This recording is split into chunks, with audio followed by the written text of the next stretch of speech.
Hello and welcome. I'm going to teach you a little bit about what I know about human nature and natural law. They say knowledge is power. I'm going to be your guide on your journey to increased personal power. Let's get started.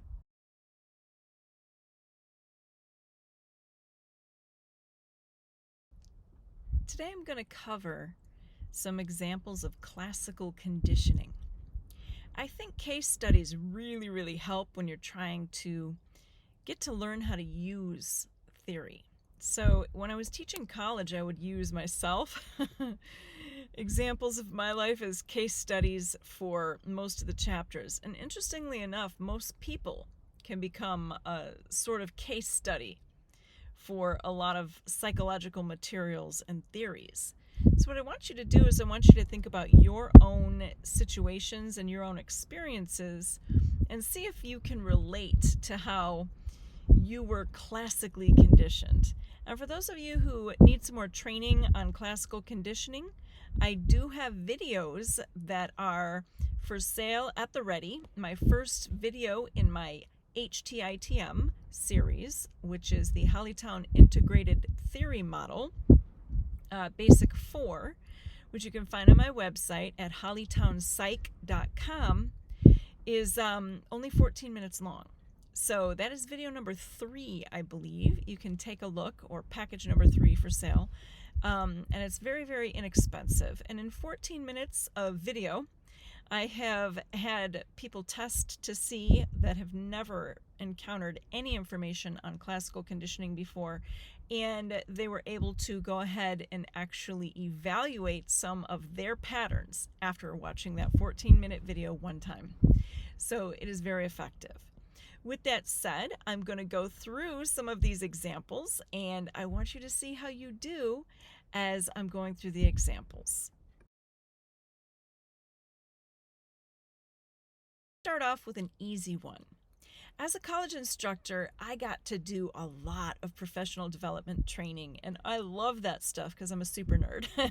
So one time I went to a conference, and there were 2 other instructors that were running one of the demonstrations, and they were fantastic. I can't remember which state they were from, so ladies, if you ever run across this video, I apologize.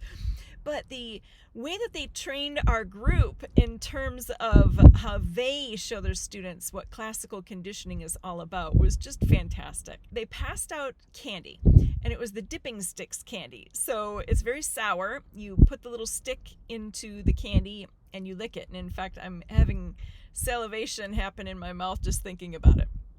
When we were in this training, one of the women was reading from a book, and every time she'd say a specific word, we were supposed to lick this candy, this sour candy. And of course, we would have a physiological response as a result of licking the candy. And that was supposed to pair the word with the physiological response.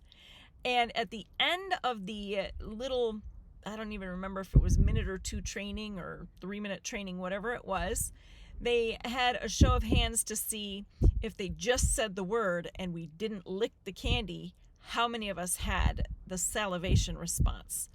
And I was one who did. And there were a number of other people.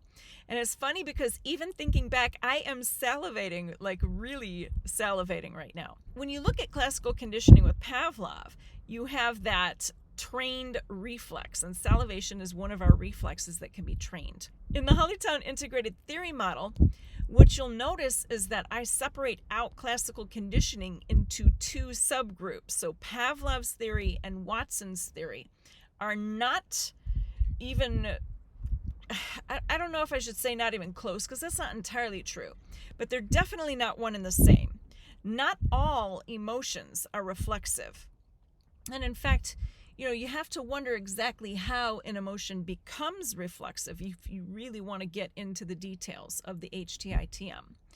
And so when I look at Watson's theory of classical conditioning, the conditioning of emotions, there are different examples. That example that I just gave you was actually for Pavlovian conditioning, Pavlov's classical conditioning theory model, the conditioning of reflexes.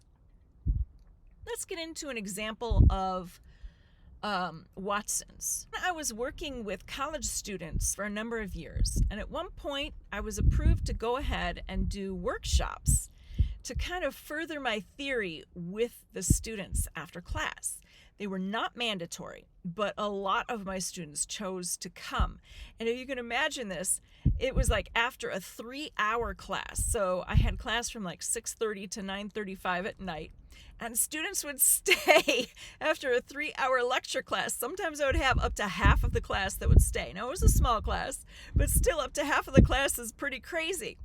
I mean, who wants to sit after a 3-hour lecture class at 9:35 at night and do more work, right? But this stuff is so fun, so they did.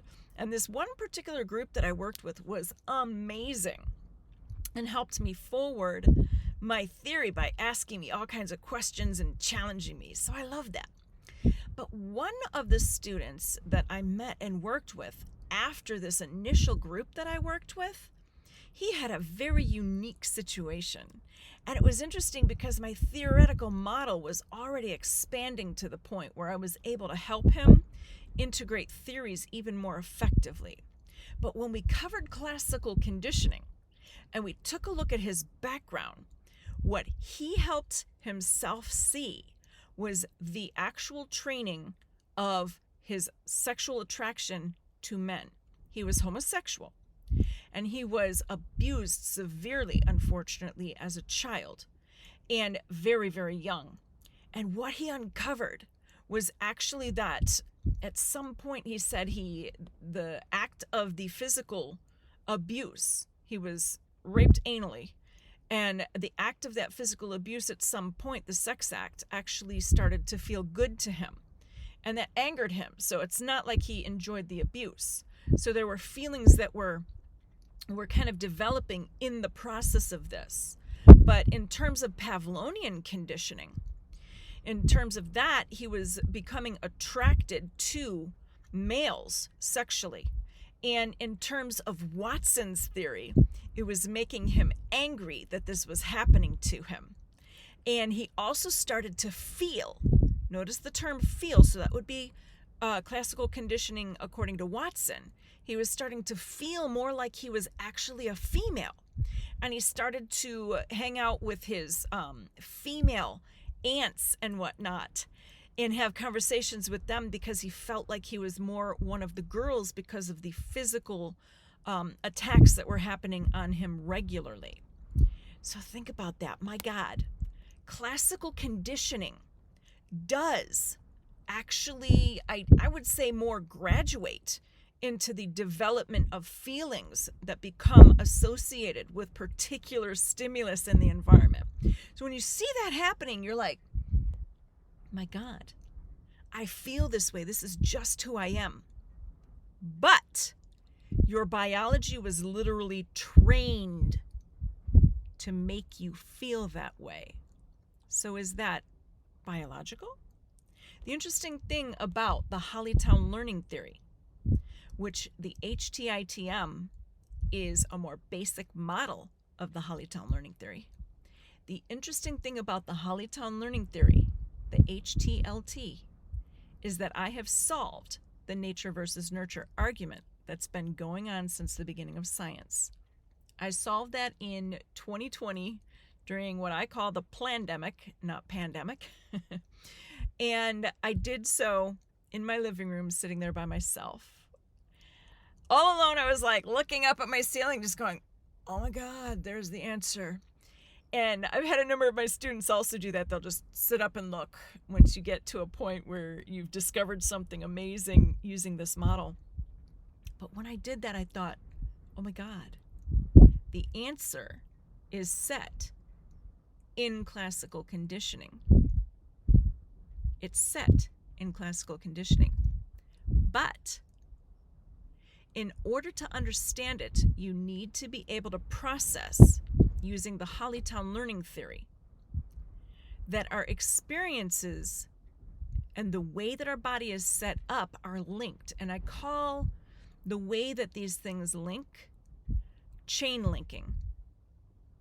So if you want to learn more, I would start off by taking the online lessons And these are video lessons. They're absolutely simple. So there is zero reason for you to say, oh, I don't have the time, blah, blah, blah. If you have 14 to 16 minutes to watch videos, you have time to learn this. The experience is life-changing as well. So if you want to learn more, go to hollytownpsych.com.